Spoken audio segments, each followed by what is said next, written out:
The Grammy Awards were once the only music award show that mattered. The one that could turn musicians into legends overnight.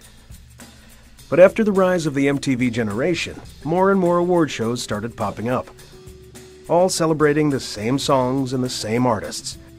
All competing for the same sets of eyes. Seemingly stuck in the past, the Grammys began to lose their relevance. Not to mention their ratings. They began to blend in with the rest of the crowd.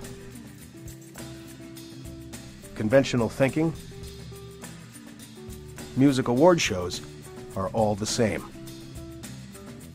We were tasked with returning the Grammys to prominence, without sacrificing any of their rich history and valuable heritage. To do that, we had to position them as more than just another award show celebrating this year's flavor.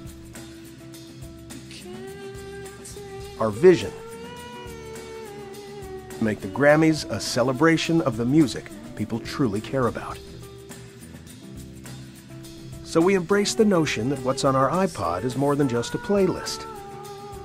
It's our sonic fingerprint. It inspires us, drives us, changes us, shapes us. Which begged the question, do we make great music, or does great music make us?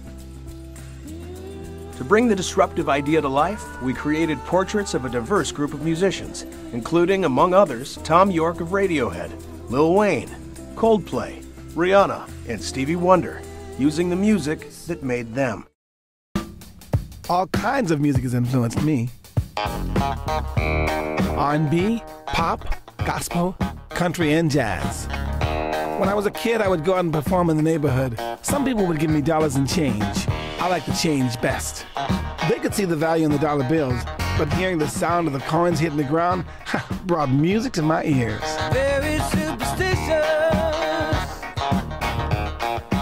writings on the wall.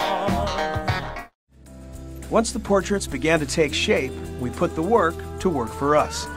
Due to an extremely limited production budget, we started with traditional media and used it to get musicians and vendors alike excited to partner with us. And because of our limited media budget, we made the media part of the idea.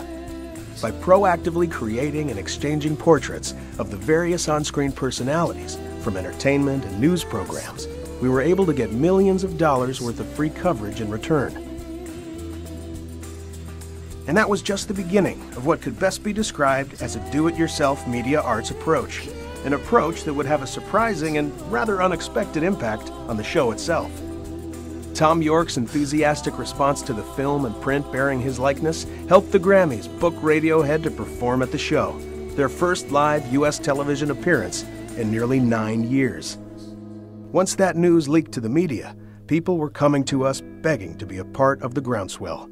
The Grammys were now receiving coverage everywhere you looked, in almost every major entertainment magazine, the participating recording artists' websites, and countless blogs, resulting in millions more in free coverage for the Grammys.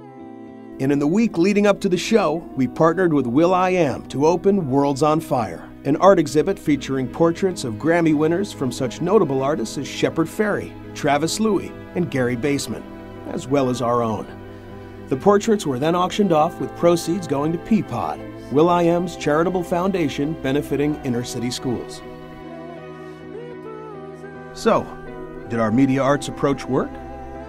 In the end, the campaign received a ton of exposure and even more adulation from the music, entertainment, and design communities. And all that buzz leading up to the show helped the 51st Grammy Awards post double-digit ratings gains, attracting 19.7 million viewers, up 2.5 million from last year's total, according to Nielsen's estimates, lifting the Grammys to a #1 rating during every slot of prime time. But perhaps more than all of that, it secured future ratings by re-establishing the Grammys as music's biggest night.